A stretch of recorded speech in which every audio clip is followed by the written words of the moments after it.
Mariing itinanggi ni Attorney Lucas Bersamin na nagbitiw siya bilang Executive Secretary taliwas sa inanunsyo ng palasyo nitong Lunes. Muli rin niyang pinabulaanan na may kinalaman siya sa budget insertion. May report si Mariz Umali.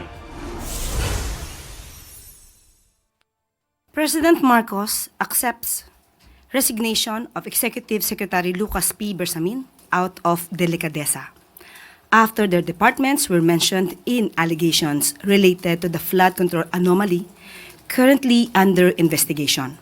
Yan ang anunsyo ng palasyo nitong Lunes. To allow Pero ngayon, sabi ni dating Executive Secretary Lucas Bersamin, hindi yan totoo.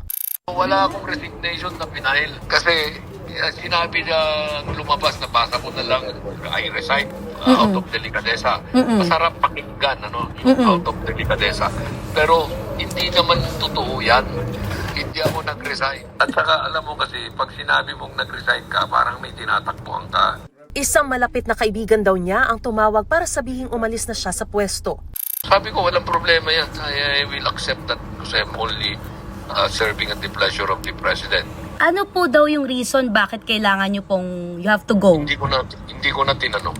Dahil alam ko naman yan pag prerogative, the President does not need a reason. Ang akin lang is when they make an announcement about my personal did I resign or not, they should have consulted me first.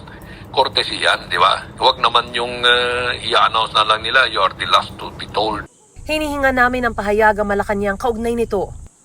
Muli ring itinanggi ni Bersamin na may kinalaman siya sa umano'y budget insertion. Yung Office of the Executive Secretary does not have anything to do with insertions or budget. Our own budget yun ang sinusubmit namin, pero yung makikialam kami sa budget ng ibang agency, hindi namin ginagawa yan. Ipinagtanggol din niya ang apo niyang si resigned PLLO Chief Undersecretary Adrian Bersamin na idinawit din sa budget insertions at kickbacks sa videong inilabas ni dating Congressman Zaldico. If Senator Lacson has the evidence, when we will respect his declaration there. Pero sa tingin ko lang, kung batay lang sa mga kwento ni Zaldico at saka ni Bernardo, hindi ko naman pwedeng sabihin na naniniwala ko agad. Alam mo, naging judge at abogado ako at naging judge ng matagal.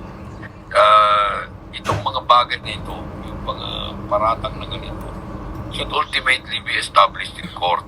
Nang tanungin kung handa bang humarap sa isang formal na investigasyon si dating Executive Secretary Bersamin para linisin ang kanyang pangalan, aniya bukas siyang harapin ang anumang kasong isasampalaban sa kanya sa korte. Pero hindi na raw kailangang sa Senado pa siya humarap. I stand by my integrity. About 2 months ago, naglabas na ako ng statement. Wala akong kinalaman kay Mr. Bernardo at saka kay Reggie Bulaybar. Kung meron pang mga tao na gusto akong i-implicate dyan, itigil nyo na yan, i-demanda nyo na lang ako para sagutin ko ng tama. Patunayan nyo na lang yan kung meron kayong patunay.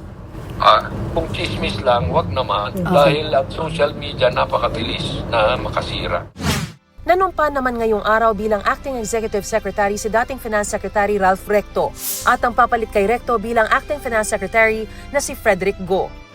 Si DepEd Secretary Sonny Angara nakabilang sa mga inakusahan ni dating DPWH Undersecretary Roberto Bernardo na tumanggap umano ng kickbacks na nindigang hindi magre-resign. Number one, hearsay siya. Parang sinabi lang na may kausap, na may binigay daw para sa akin. Pangalawa, wala man lang transaksyon na binanggit, wala man lang detalye, di ba? So, parang sa akin, nag-deny na ako at saka okay na yun, tingin ko, until maybe there's a more serious accusation. Mariz Umali nagbabalita para sa GMA Integrated News.